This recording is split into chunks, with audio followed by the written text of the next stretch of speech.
Results are what matters most in trading. You trade to make money. As human beings, we need feedback to perform. What we want is some delineation, kind of working downwards, and then a clear delineation between A game, B game, and C game. And you do more than these three categories, of course, but you have to do at least two. Trading is very different from a lot of life and the types of feedback that you get. If you're making really good trades, the more that you're going to come up with is not spontaneous. It needs to be more thoughtful. Results drive you. But if you allow results to define you day to day, a whole host of problems get created. If you don't have a plan now, the strategy needs to be just take a break and give yourself a chance to kind of regain some semblance of a mentality. The mental game is never more important than the technical side of trading. It's just a tool to help you to access it more.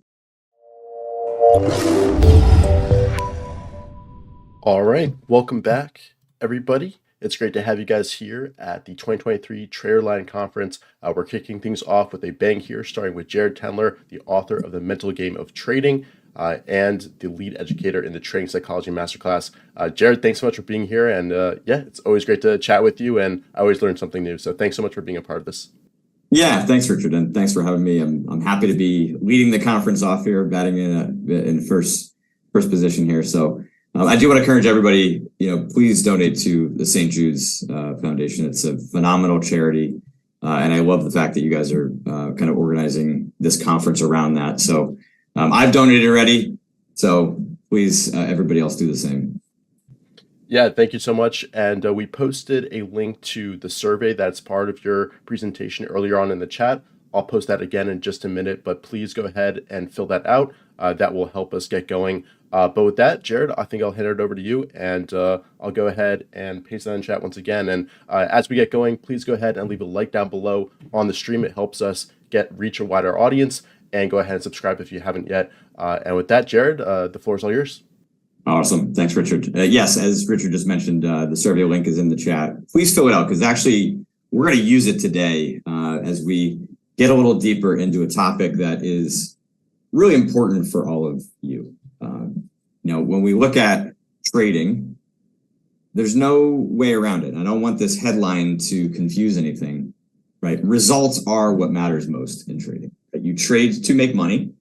As some of my seven-figure traders might say, they also trade not just for the utility of money, but that money is the scoreboard, and they love to win. Like any competitor, that's what drives them. So, but either way, right? Results drive you. But if you allow results to define you day to day, a whole host of problems get created.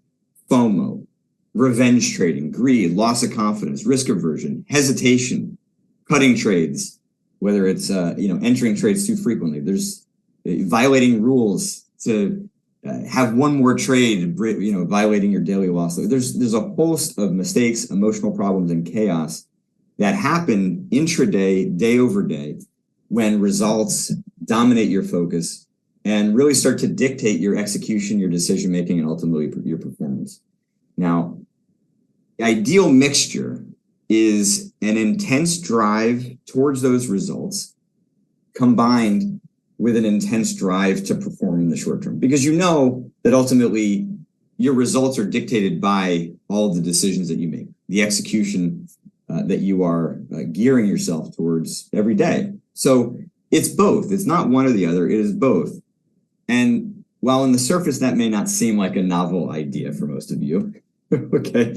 But if you're like many of the traders that I work with, you know that's how you should approach trading. And yet what happens, right? The market opens and then suddenly things change. You're in the sim, you get into the live market, suddenly things change. You've had, decades of experience, and yet still in the live market, your emotions can get hijacked, and that plan goes right out the window and results start to dominate. So intellectually, you understand, that that's the right mentality and approach you should take. But how do you actually get yourself to adhere to your strategy, to your rules, in the face of a drawdown, in the face of winning for several days, weeks, even months, when the outsized focus starts to kind of pull you in that direction? How are you able to do that? How about when you've taken like a couple decent trades, made some money, but then you look on Twitter where you look in your trading group with your friends and see other people that have made, even more on the same trade, right? It will spark a little FOMO in you, will spark a little revenge in you, and then that process starts to go out the window. So there's a kind of an infinite number of situations where it can be hard for this to occur. Now, the question is, why is that? Okay? And I think the primary reason is that as human beings, we need feedback to perform. We also need feedback to learn, but just on a day-to-day performance basis, right, we need feedback. And the problem is, of course, that results are an unreliable source of feedback to tell you how you are performing. So let's look at this just from a bit of an analogy here. Now, golf's my sport. You can see my bag in the background. I played, at a high level in college and continue to do so. But if you take any professional golfer, right, they are highly tuned instruments. Highly, high level traders are the same thing. You're highly tuned instruments. And if you remove a primary source of feedback for a golfer, it would be, right, they can't see where the golf ball goes. So they hit it out into the course, and they never get to know where it went. You do it once in a while, it's fine. Actually, there's an amazing story of Tiger Woods when he was a kid. It was getting dark. His dad said, "All right, it's time for us to go." And he basically said, "Tiger, like, if you can hit it and find it pretty much in the dark, then we can keep playing." And I think he ended up playing like 9 holes. So here you are in the dark, hitting a golf ball and being able to know where it goes. But if you do it long enough, right, and especially for professionals, you take away that source of knowing, right? They hit the ball and they know. You've seen maybe videos online where, they can tell you like within a few yards how far the ball actually went. When you remove all that source of feedback, over time, what's going to happen is they're going to naturally start to make unconscious adjustments. They could be hitting it perfectly, but the not knowing, removing that feedback, starts to really undercut that sense of calibration in their mind. And those are top level pros. Now, trading is the exact same thing. If we remove sources of feedback in the short term, you start to operate in this sort of unknowns. The unknowns magnify. There's already enough unknowns in trading. They magnify and make it even harder for you to maintain that mental and emotional stability necessary to continue to execute at a level that you aspire towards. So, but what you need is reliable feedback, okay?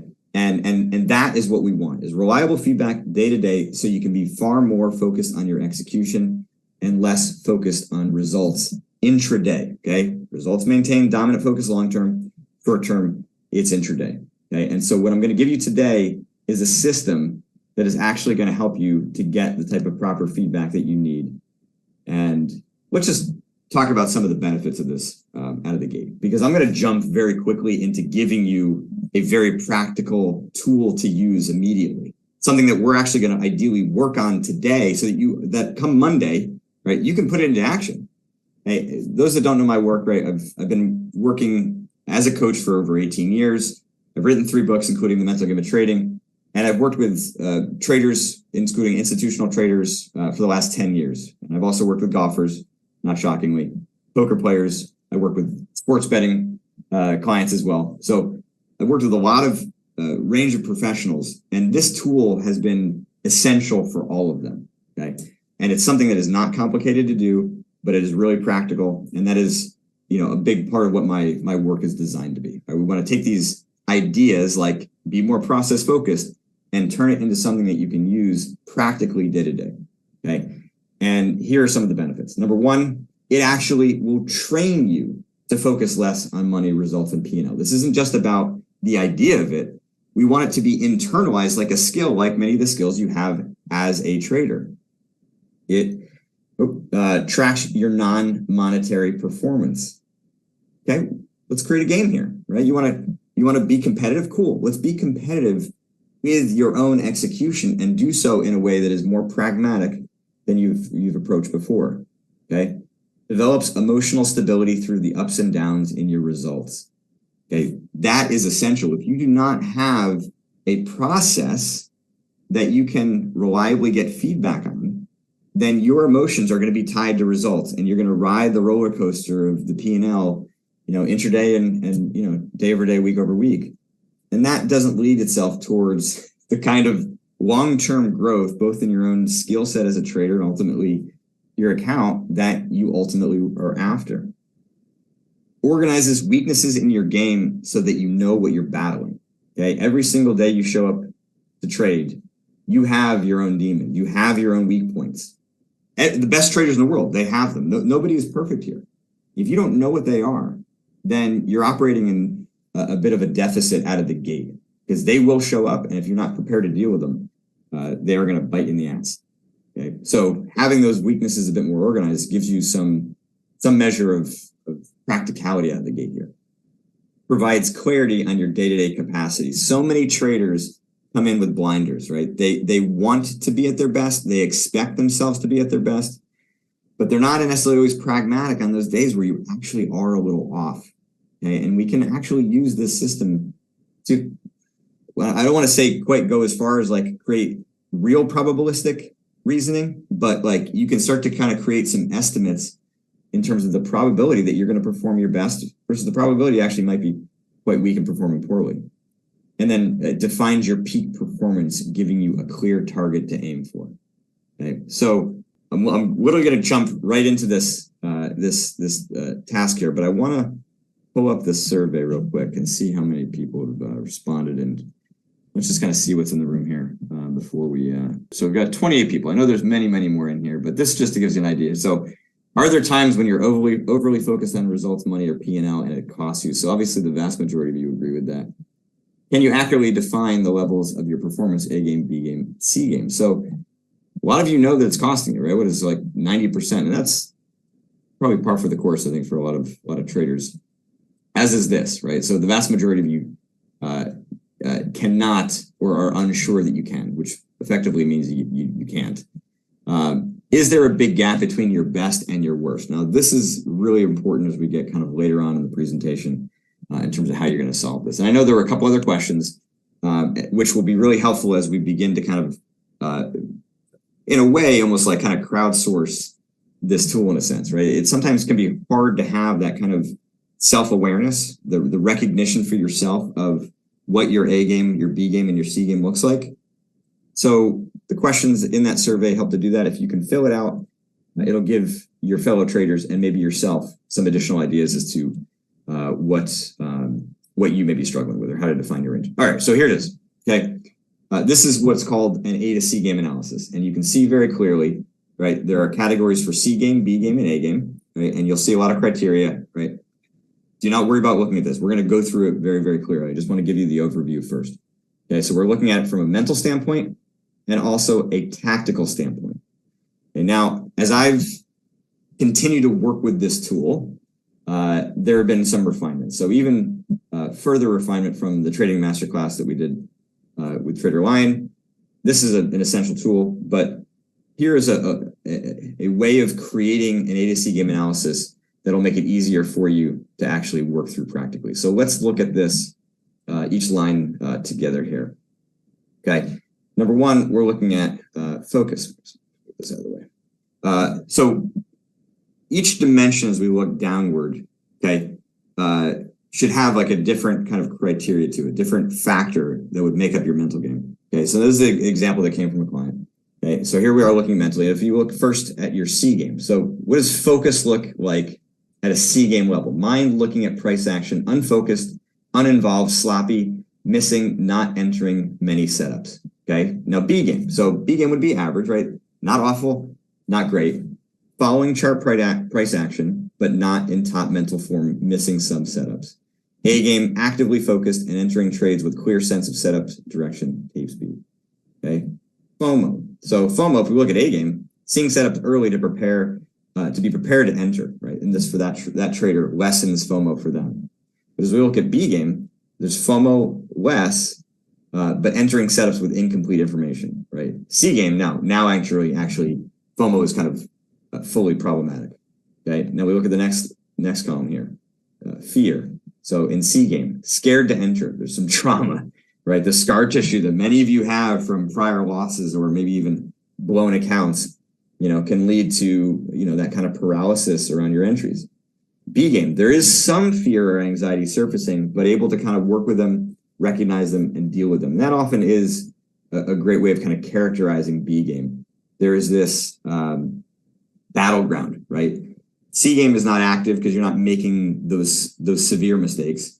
A game is clearly not present because there is actually some fear and anxiety there. All right, and then in A game, there's calmness, but kind of engaged and settled. Okay, execution fear. So now there's some anxiety after entering trades, getting out too soon, taking unnecessary losses, and cutting profits too short. Right, B game is anxious after entering trades, but able to deal with some of those early exit issues, but not all. So some mistakes, some progress. Right, and then in A game, there's no extra thoughts when I place a trade and let it play out according to a plan. P&L focus. Right, obviously in C game, there's lots of focus on P&L. In A game, not even worried about it, just consumed with following my strategy.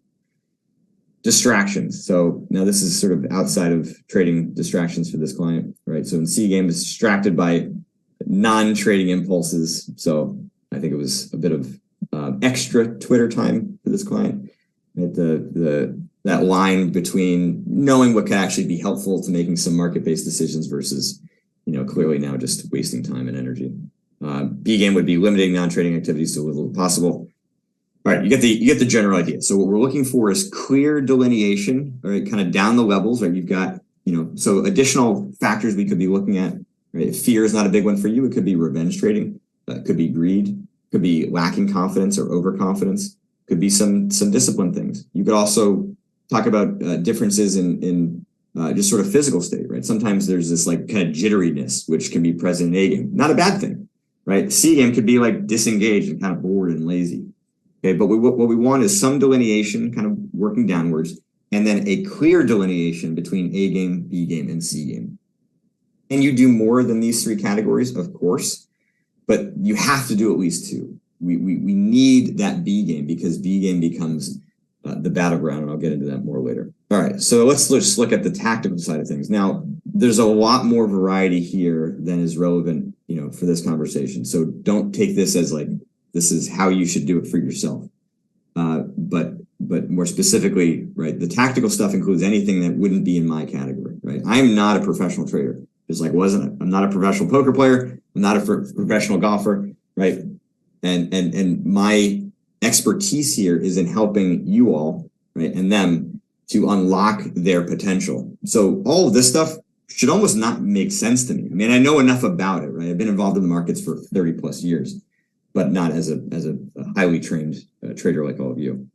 Okay, so from a risk management standpoint, right, what's C game? Sizing too large, breaking my daily loss limit. B game, doubt my risk management rules, justify taking more risk. Just this one trade, and then I'll follow my rules. Right? Nobody's ever made that mistake here. A game, follow my tested risk management models, able to set and forget. Have a nice little line there.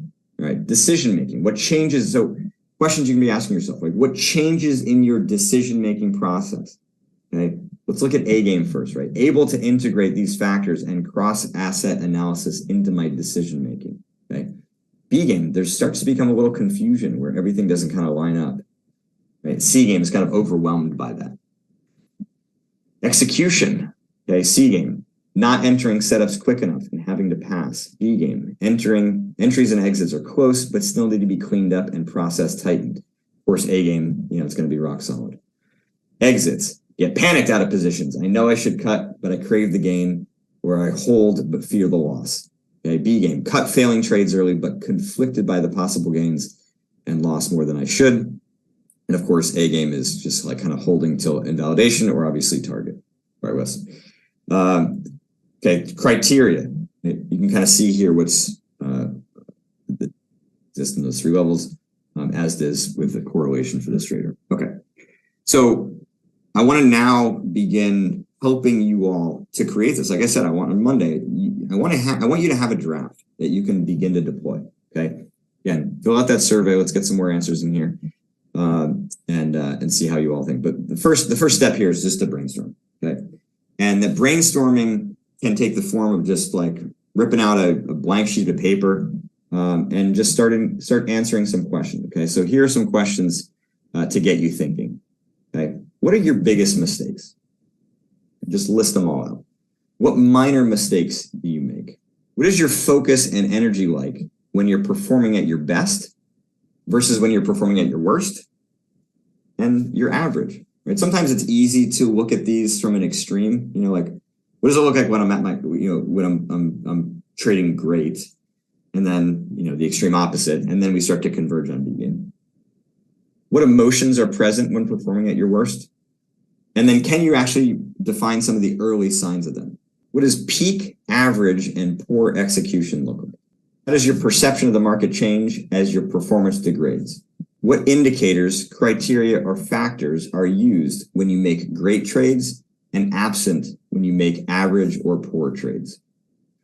All right, so let's look at the answers here that just have come in through the Survey Monkey and see where, if there are some specific ideas that maybe will be helpful for all of you to. All right, we've gotten some. All right, so energy at performing your best, high. All right, so this following rules, obeying stop losses, feeling in the zone, right? That wouldn't be described as focus. So one of the biggest issues that clients have as they're beginning to do this is, right, it becomes difficult to kind of delineate between kind of mental and technical. At the beginning in the brainstorm, we don't care, okay? But as you begin to kind of break things apart, we want things like this, right? Following rules would be technical A game, right? Technical A game, feeling in the zone, right, would be the mental side of it. Able to feel flow of the market, not anxious about losing or giving back profits, right? So the lack of anxiety, feeling of flow. There's high levels of energy and focus, alert, energized, ready to capitalize. Feel price action pattern, cool insight, right? Again, that would be kind of more on the technical side. Best is a focus on execution, way more patience and able to execute on the fly. Okay, so we got some general ideas there. All right, now let's describe the emotions present when performing at your worst. Negative, FOMO, panic, rules go out the window, regret, fear, fearful to make a mistake, some calmness, mental distractions, mind drifts off, frustration, YOLO and FOMO, despair, nerves, faster heart rate, right? So you get the idea here, right? Changes in your perception of the market as your performance declines. So it's perception of the market. Sometimes you'd also do changes in your perception in your own positions, right? If you're a swing trader or you hold positions longer than 3 to 5 minutes, right? Sometimes as that time goes on, right, your emotions can start to manipulate your perception, but they tend to happen in consistent patterns. So if you understand the way that your mind gets perceptually misguided about your positions, then you can track it, put it in the A to C game, and it starts to give you that kind of feedback, right? So lack of confidence, feeling of betrayal. There you go. Market's out to get me. That's a good one. Mental focus reduces. Yeah, that's kind of more of the mental and emotional side. Let's see. Recognition that I was wrong, which may or may not be real. Feeling of missed opportunities magnifies. Chasing trades, thinking of P&L. Start thinking about missing out. Yep. Right. More aggression. Quicker changes in thoughts, more erratic and denser with emotions and haste, right? One of the big things that can happen, right? Your mind actually does shrink. When your emotions rise, it does start to shut off the amount of conscious thinking that you can utilize. And when that happens, right, you can create a little panic. Your mind can get kind of dense and cluttered, or it can start to actually shut down and you're only thinking about, you're thinking about fewer things than you would normally. All right. So you get the general idea here, right? And so as we continue to go along, I would strongly suggest that you've got this piece of paper open. I'm actually going to give you a link in a second to download a worksheet from my website, but you can see the construct's not that complicated, right? I want to give you one other way of looking at categorizing your A game, B game, and C game, just to give you another form of sort of feedback here to better understand how to create that delineation, because that is the biggest challenge that clients have. So when we think about C game, just bucket any obvious mistake that you make would be in that category, right? The obvious mistakes are different for everybody. And it doesn't matter if you're a trader with 20 years of experience. If you make a mistake that is in this category, right, it's going to be far more marginal relative to a newer trader, but relative to you, it is an obvious blunder, okay? That is C game. Now we go to the other side and go to A game.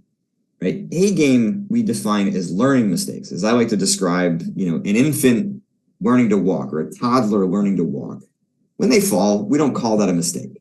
It's just a part of the learning process. When you hit the outer edge of your capacity, If you are making mistakes at that time, they are inevitable. They have to be made, right? A lot of times on the other side, the hindsight bias will make it feel like an A-game mistake, especially for the perfectionists and the people with high expectations out there. These learning mistakes will sometimes feel like they could have been avoided, but we look closer and that wasn't actually possible. B-game would be kind of the marginal mistakes. You kind of know better, and if you were in a better headspace, you would perform better. Okay, and just for additional clarity here, C-game obvious mistakes are always caused by a mental or emotional flaw that has caused your energy or your emotions to either be too intense or too low, right? The too low is the laziness, the boredom, the burnout, kind of the classic discipline problems.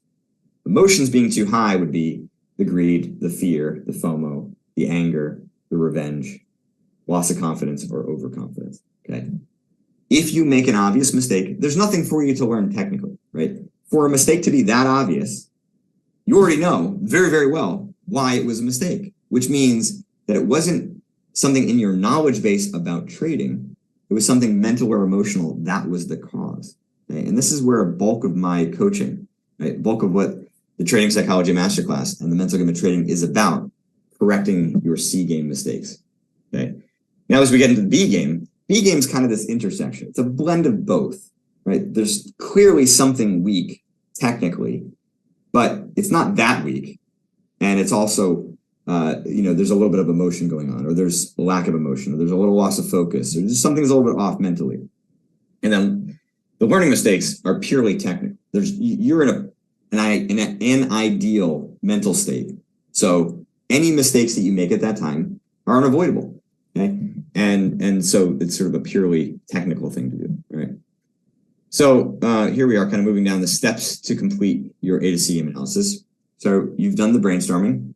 Now it's time to actually create a draft using the details you found. Now you can go to my website, jaredtendler.com/worksheets right now and download a copy of this for yourself. Or as you can see, it's not that complicated. Just take a piece of paper, draw 2 lines and 1 line, and you've got mental game, tactical, and you can start actually drafting it. Okay. Now, in the early stages here, this might be what your draft looks like. And I'm not going to go through the technical side. I'm just going to go through the mental side. Okay. Right. We compare it to the very detailed examples that were provided before. Right. This is relatively basic. It's still correct. And it's a great start. Okay. I think a lot of people, when they utilize tools like this, they feel like it kind of has to be perfect out of the gate. And the answer is no, right? For it to be perfect, you need a good amount of time and effort and energy devoted toward it. Now, I'm not saying doing it all at once is even going to give you that outcome we want. It's more the consistency of looking at it day over day over day that allows you to train your vision.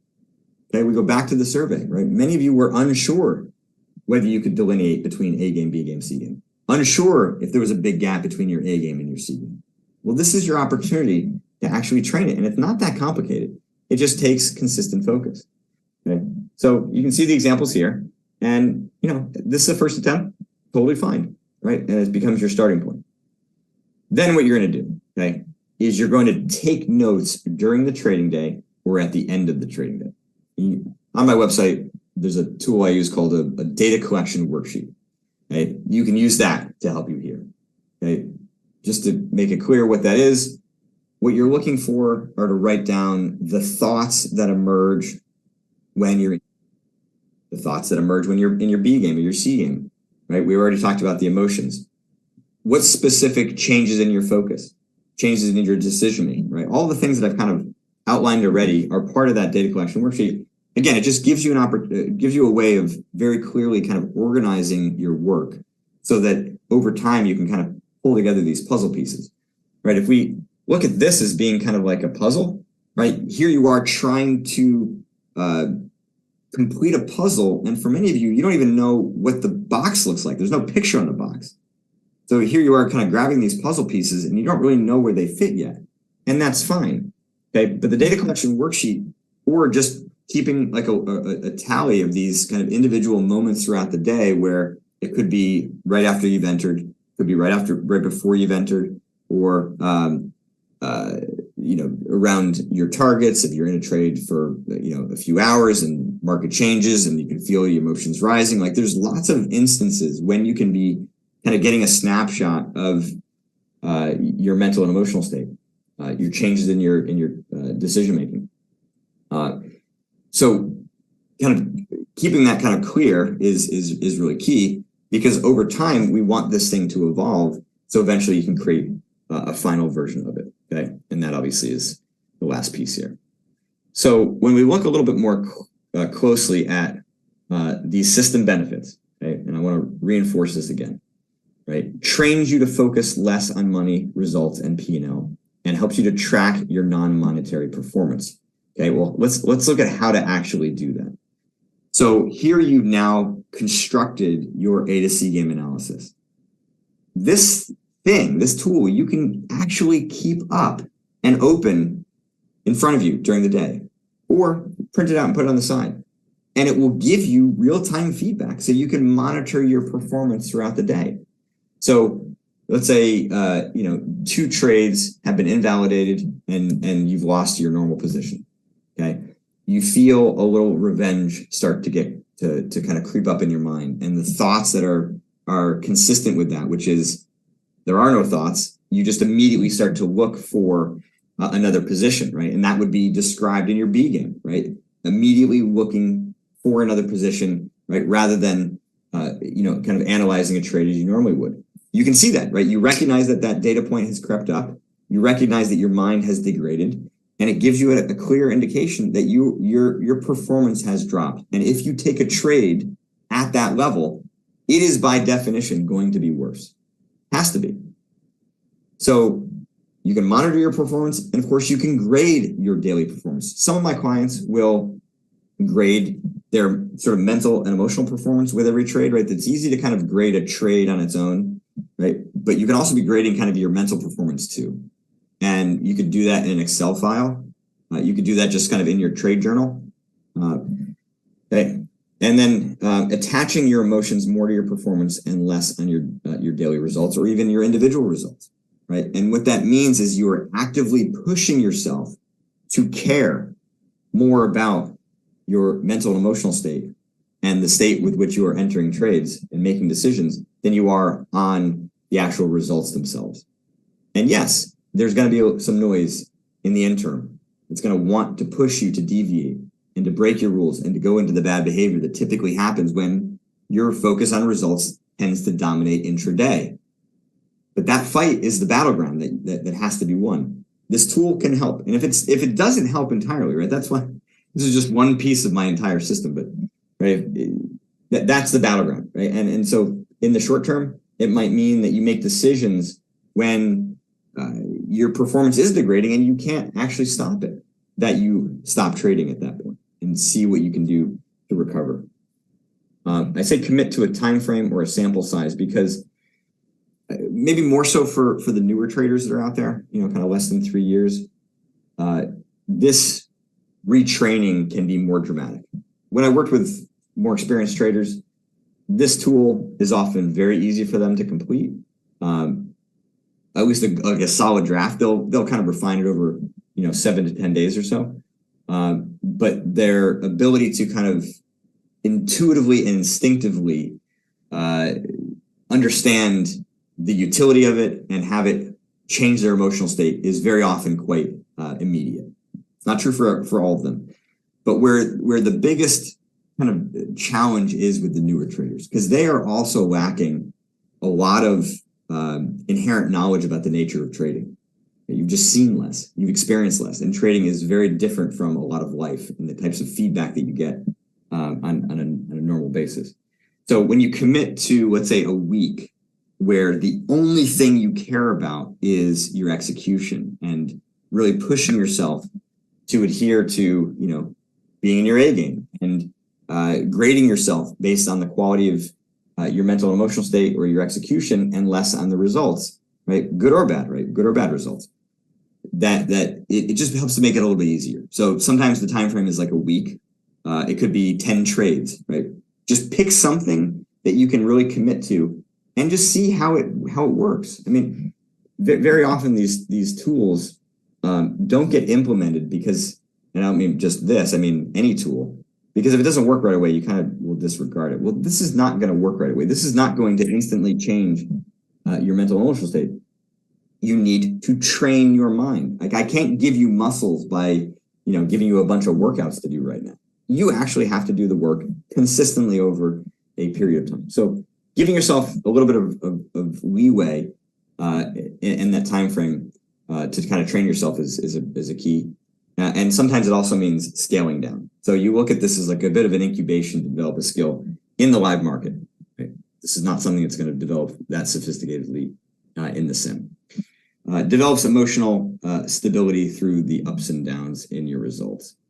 So I've already kind of talked about this, where that stability comes from, but you can now start to imagine how impactful this can be, right? So here you've, let's say, made 10K today, and your emotions normally would have spiked, but you realize that you actually stayed in the trade way too long, right?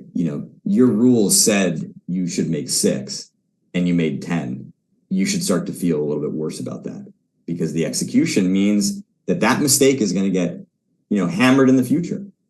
So you care more about the failure in execution than you do about the 4K that you just kind of happened upon. And then the flip side is true too, right? You've lost 4 trades in a row.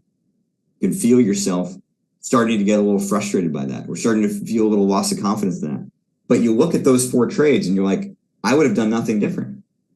I'm not saying we're going out for drinks and celebrating, yes, I've lost. But you do get to feel a little bit better about yourself, right? And this is really, really essential for the newer traders out there who will very quickly start to system hop, right? And you're going to start to look for something to work. Well, if you're making really good trades, the more that you're going to come up with is not spontaneous. It needs to be more thoughtful, right? So yeah, sometimes, it's easy for newer traders to abandon a strategy that's actually really working, but their emotions convince them that it's not, because their execution is being hidden from their eyes. Organizes weaknesses in your game so you know what you're battling up against, right? Here it is. Here are your weaknesses. C game and B game. Bam. Battle. Develop a strategy. And push yourself to improve on those. Right? And the reality is, right, you will be faced with these every single day until you've proven that they're gone. And then you graduate to the next set of weaknesses or mistakes. You're not ready for them. They will show up. Provides clarity on your day-to-day capacity. Here it is, right, in a nutshell. A, B, and C. This is your capacity, right? You can, yes, occasionally supersede that A game, right? You find kind of like an intuitive move, right? You're less than a year or two into trading. Intuition, don't trust. But for those that are more experienced, right? Intuition starts to guide you farther, or, you see a new opportunity in the moment spontaneously. Sure, that obviously can happen when you're in the zone and really operating at your peak. But by and large, what you see here is your potential day to day. And what happens is that most traders come in with blinders on. Like, no. B and C game are an option today, right? They're not thinking that consciously, but you go in with the hopes and the aspirations and the optimism. Today's a new day. Let's go. Let's get at it. Is it really that new? And you've heard the phrase, right? You can take the kid out of the city, but you can't take the city out of the kid. Well, that's here, right? You can take yourself out of that mentality that you had the days before, right? You were in a bad state, bad trading. Well, go out and have some go out with some friends, have some drinks, whatever. You reset in whatever way you do. Not suggesting advocating, because I'm just saying that that's very common. You come in with a fresh attitude, fresh mentality. Guess what? You ain't different. Your mentality at that time is different. So maybe at the beginning, A game has a probabilistic tendency to exist, or higher probability of existing at the beginning. But if those first 2 trades get taken out, C game and B game are going to come roaring back. And that optimism was really just blind. This is pragmatism. This is you preparing for battle, right? Navy SEALs, they don't visualize glory. They visualize the 40 ways they can die. And that's what you need to do as traders. You need to have a clear visual, and this is what you have it. That's what this tool gives you. Okay, defines your peak performance, giving you a clear target to aim for. There it is. Okay, and so what can you do? You can now start to isolate the factors that produce your A game more often. Right? Develop a routine, taking into consideration those factors to help to encourage your A game more, so we can reduce the odds and the probability that B and C game will occur, and of course then increase the odds that A game will happen. Okay, so I've got a few more points here. I realize we're getting a little short on time, and I want to leave some space for some questions. But I want to just give you a little bit of an eye towards the future. Okay, so we've got this tool that I hope many of you have begun to brainstorm, and then we'll kind of take into next week.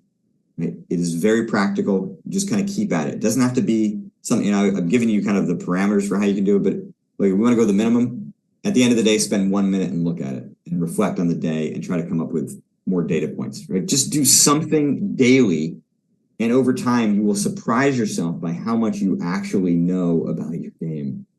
When it's defined, it makes everything a lot easier. Okay, but now what we've done so far has been like the snapshot. Here you are now. What does improvement really look like? Now, I will say that what I'm about to show you is a little odd, okay?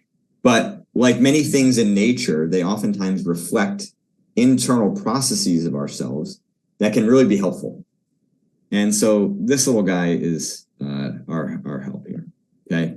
And this is called an inchworm. And if you just observe how it moves, and then look at a bell curve, and then observe how it moves, right? What do you see? You see that an inchworm is a moving bell curve, okay? And the bell curve, as it reflects the A to C game analysis, is very clear. Over a large enough sample, right? A game is going to happen infrequently, in part because over time, your A game should actually improve and become your B game. But also in part because regression to the mean, right? It's hard to be at your best all the time. Even the best traders in the world, right? We've all had our moments. But it takes a lot of energy. It takes a lot of preparation, a lot of diligence, especially because you're not like professional athletes where, football players or, American football players play 1 game a week, right? Football, soccer players play a couple of games a week. Golfers play 4. It's like the amount of time that they're competing is much less. And even then, it's still hard to be at their best that often. You are trading sometimes 40 plus hours a week. You want to be in your A game 40 plus hours a week, you got to do a ton of work. So bottom line is, right, B game is what's going to happen most of the time. Okay. So here we've got this moving inchworm. Well, how do we get you to progress over time? Well, how you get to progress over time is by moving your C game forward. Okay. You have to eliminate all the things that are in that category. If I scroll back down here, right, here's your C game.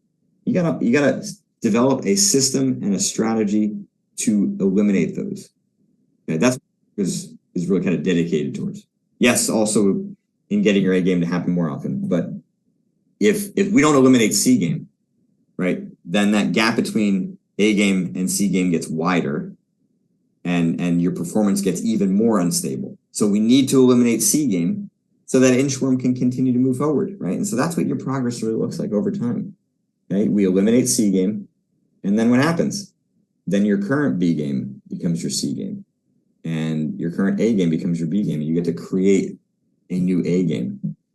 One of the best things about this process, especially for those traders who might get a little bit pulled in many directions, or you're trying to develop a strategy system that you can work where you're having to adapt and adjust to changing market conditions. I know this has been a tough market for many of you. If you eliminate your own weaknesses, you've organically cleaned out a lot of crap. And when your mind is freed up to not have to defend against this, all of a sudden you're going to start to see new opportunities. You're going to see things about your own strategy, about the market that you couldn't see before because it was too consumed right, by having to defend against this or even deal with this.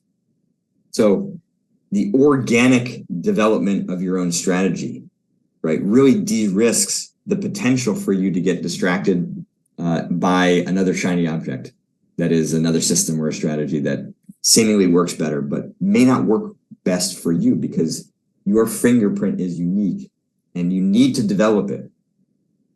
We don't want you to become the copy pasting somebody else. That rarely works. Of course, we can learn from other great traders. That's what you all are everyone here has done.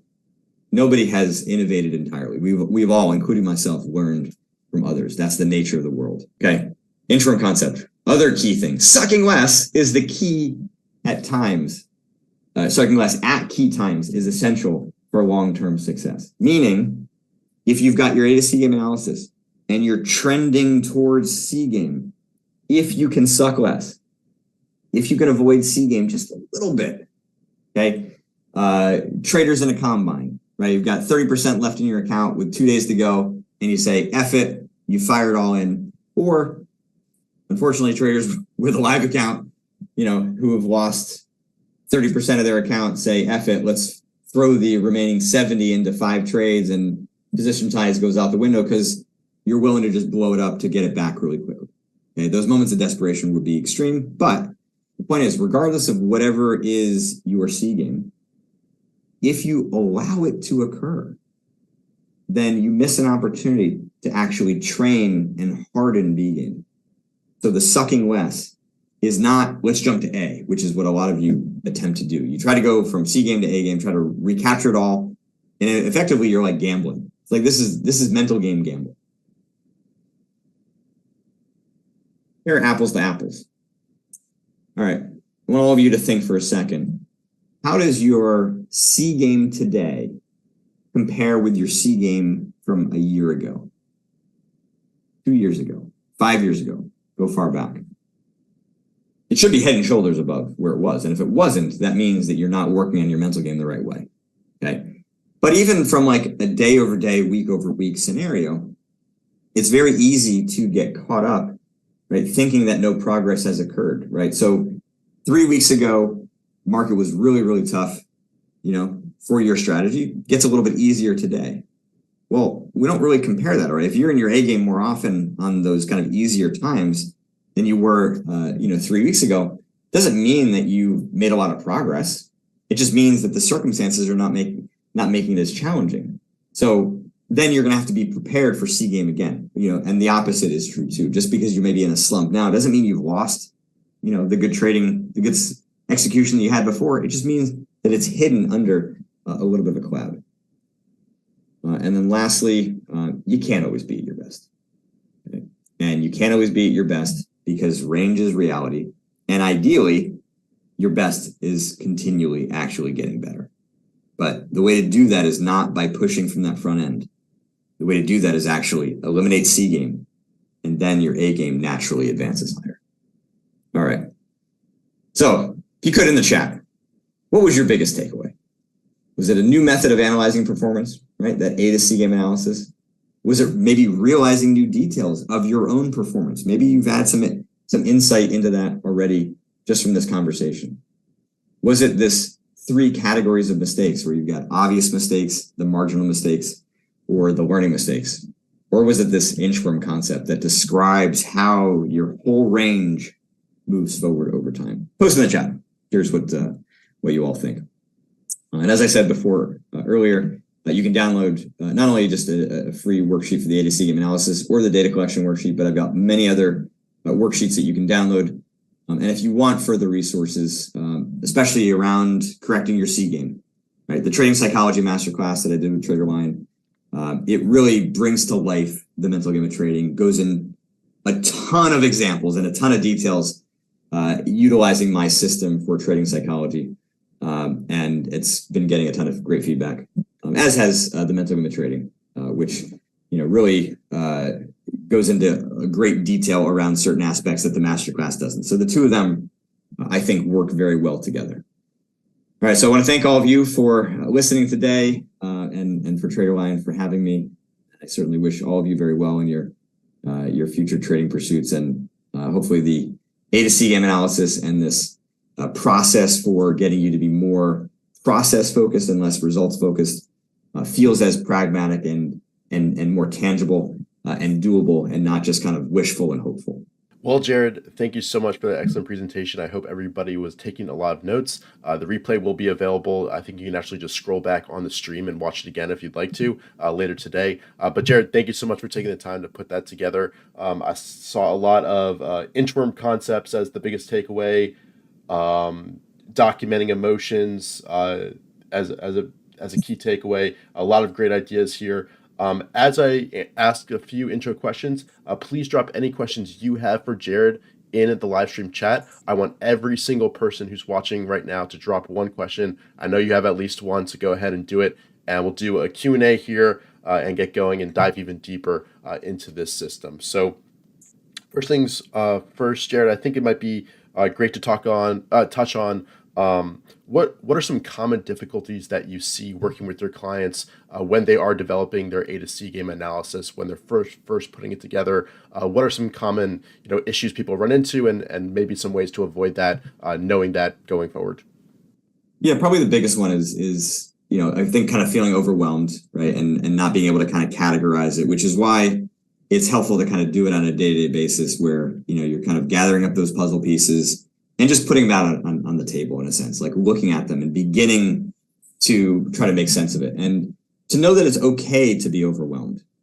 I think so many people want things to just like kind of neatly fit into place, but like if you dump a 1,000-piece puzzle in front of you, some people feel overwhelmed by that. I personally feel very challenged by it, right? But if you feel overwhelmed, that's a good thing, because the alternative is, I think, worse, where you are operating at a deficit and don't have enough information.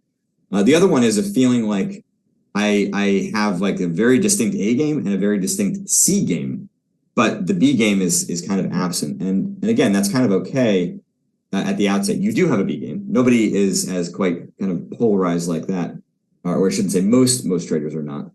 And so what we look for is more of that kind of intersection. Like, where are the times where you're kind of battling for that progress, and try to define what that looks like. It could just be sort of the standard times. Like for you, B game might be you're not in a position and you're just slightly bored and maybe miss like the ideal entry. Okay, not awful, right? It's just a slight deviation. So again, I think you kind of look at those kind of two polarities, right? A game and C game, and then look for either something that's slightly less bad or is slightly worse, depending on the direction you're going. Yeah. Perfect. And I want to highlight a comment that just popped in the chat from Chris. I had never thought of reducing my C game as a way of improving, and that changed the way I thought about improving. And I think that's a perfect, almost key takeaway from today, is just work on that C game and pushing that inchworm forward, which is a favorite concept of mine from your book and both masterclass. I think that's a perfect way to think about improving, just sucking less, and to use an analogy more with trading, just improving your average loss and minimizing that just a little bit can have dramatic effects over the long term on your P&L. So just sucking a little bit less can make a big difference, and that's why it's so important. I love this framework, and I saw somebody also in the chat said the worm looks pretty cute, so that's always a bonus as well. Perfect. Let's get into some more questions here. I saw a good one here. Let's see.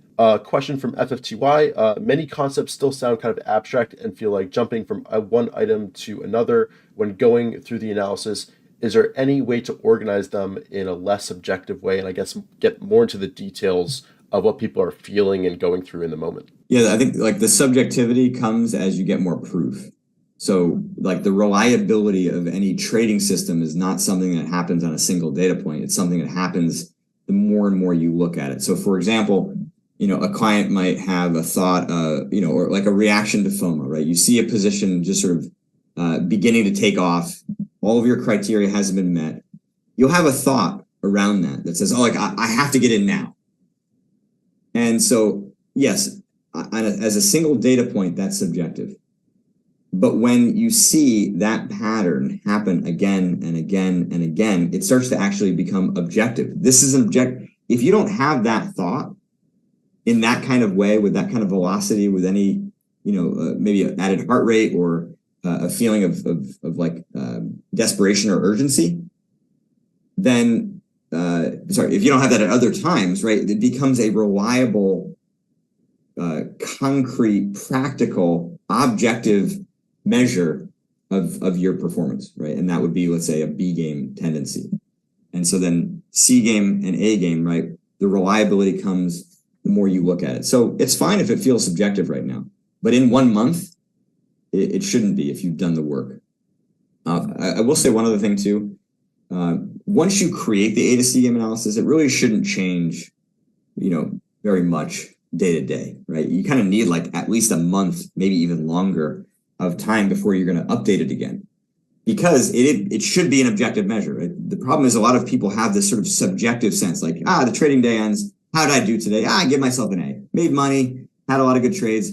There's no objectivity to it. So that's what this process is really trying to do, is take away some of those extraneous data points that are really kind of irrelevant to getting that good grade, and find the ones that really are objectively confirming I am in my A game because of X, Y, and Z. Now I'm in my C game because I see X, Y, and Z. Yeah, perfect. And taking a step back, just because your material might be new for some people watching, and this is kind of a callback to last year's presentation, could you touch on why it's important to keep track of your emotions and take that as data, as you've said before, versus trying to be robotic, suppress them, as a lot of common trading psychology books might say, ignore the emotions, push them to the side, follow your rules, be a strict disciplinarian. Can you kind of touch on that a little bit? And if people want more info on that, Jared did a full presentation on that last year, but just to touch on that for anybody who's new.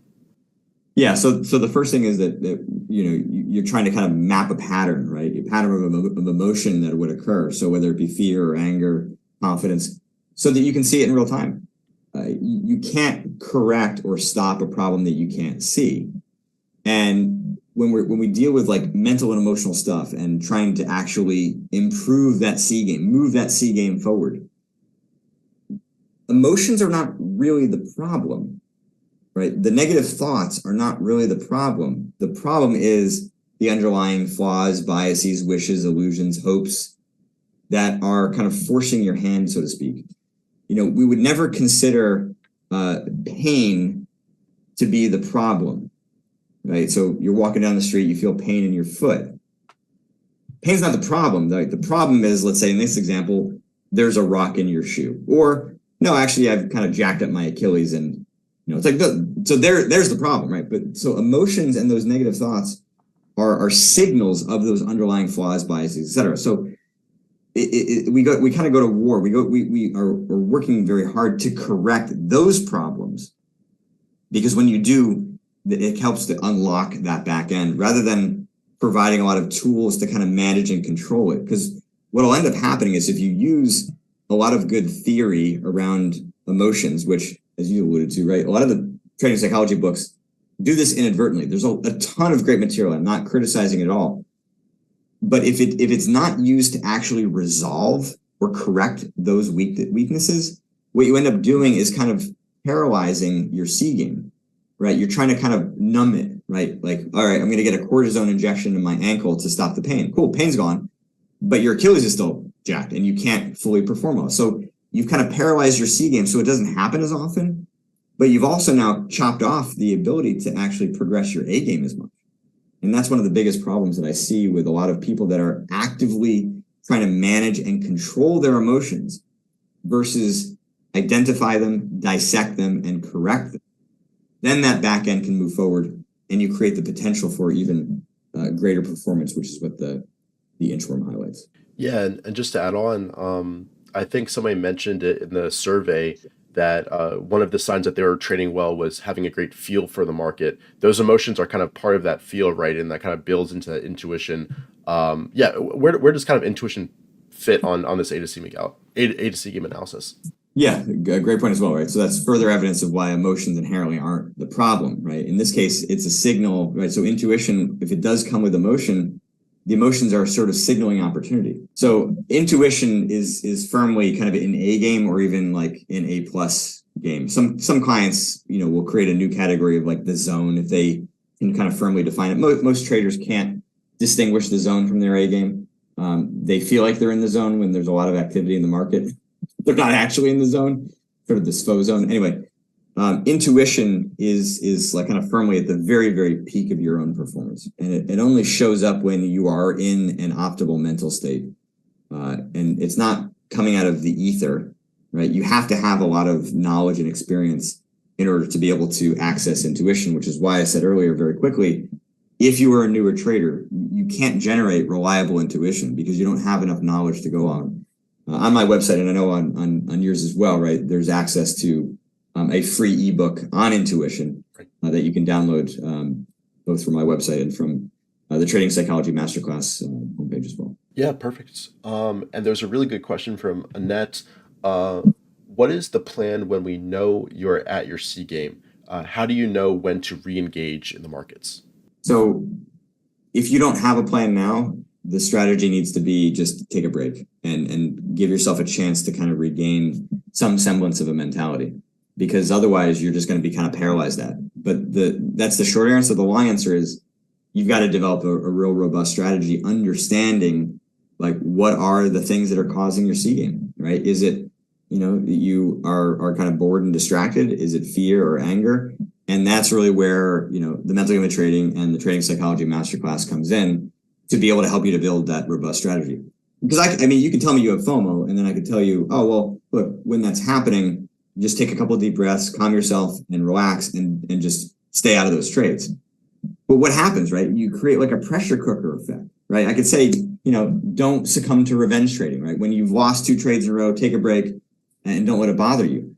But it does. Like, again, you can't ignore the pain in your foot when you actually have, you're not just going to continue to walk with a rock in your shoe, right? And so many of us are just like looking for these easy bite-sized answers to complicated problems. And I'm not saying that as a criticism. I'm saying that as like, we need to wake up as a society, right? This is not a trading specific problem.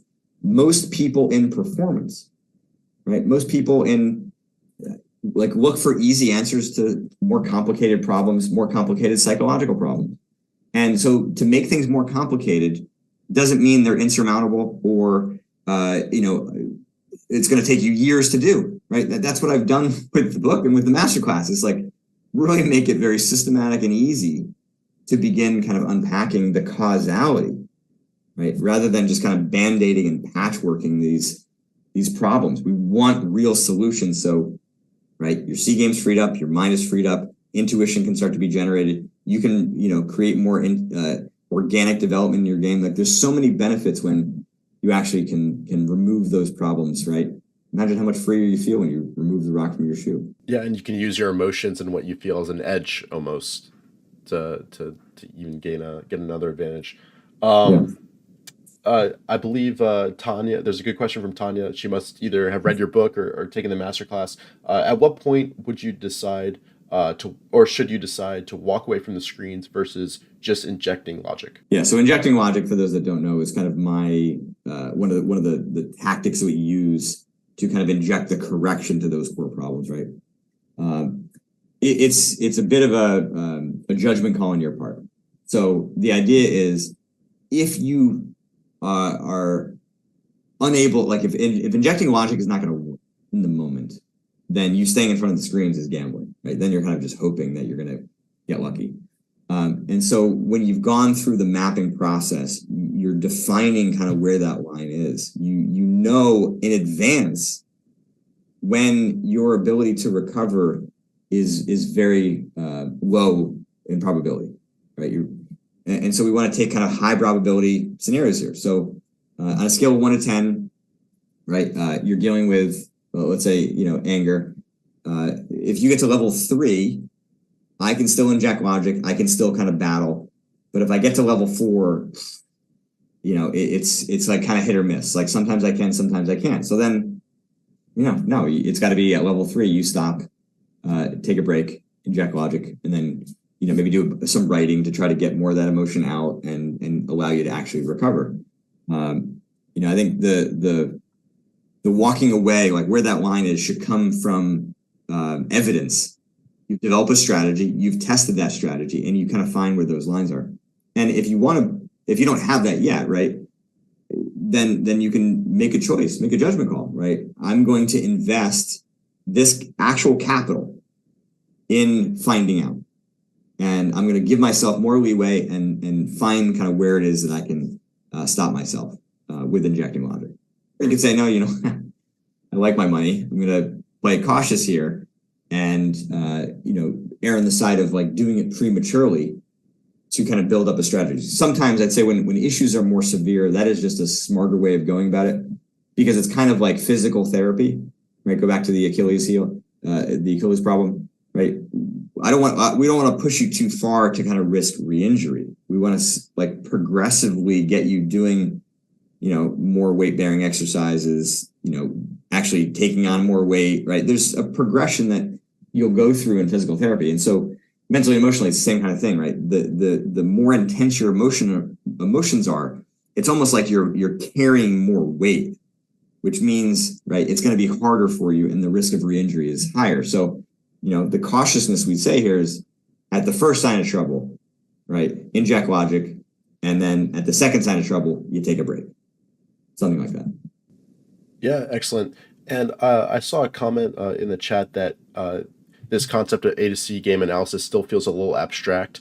And you touched on, exercises that you should do, this weekend to map out your A to C game. Do you have any tips for, writing that down, filling out that worksheet?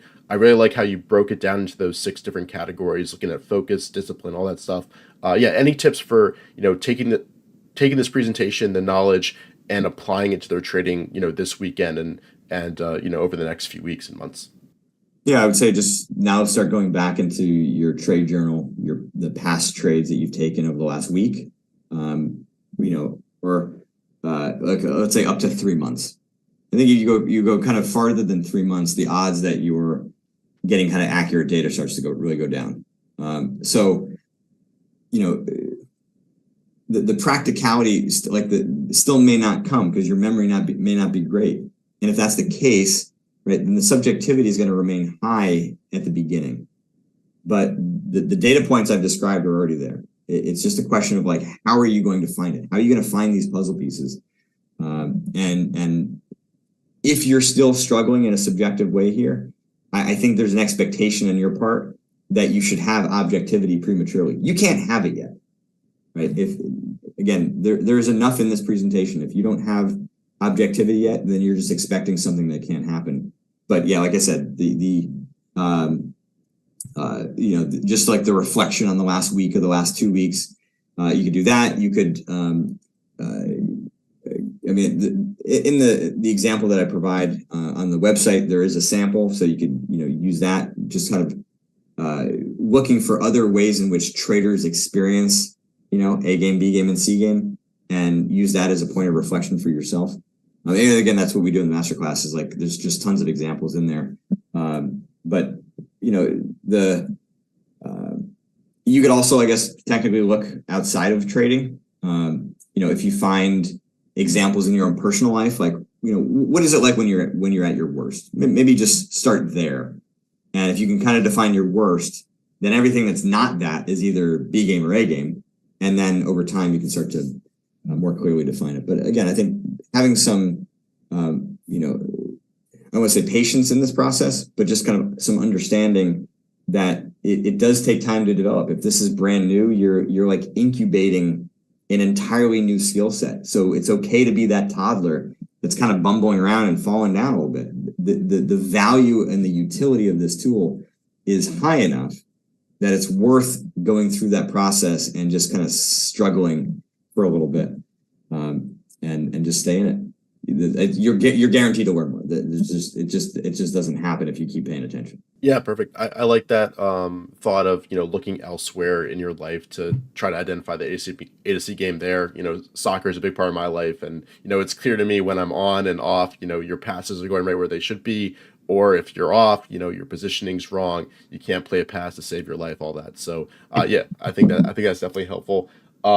There's a question about what about non-professional traders working with people who are serious about this but trade on the side, is there any difference there, or how should they kind of apply this process? It's just going to take a lot longer. I think if you're a non-professional and you're trading on the side, right, you just have fewer data points. So you can still kind of use all the advice I've given still applies to you.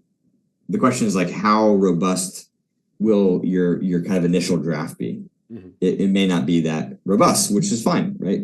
That's still your starting point. And then over time, just pay really close attention when you turn it on. Now, the trouble is like, do you have the time, right, if this is on the side? I think it's a worthwhile kind of carving out of just a couple minutes, right? Either the beginning of the day, end of the day, soon after you've entered a trade, just before you entered a trade, just ask yourself like, all right, how do I feel right now?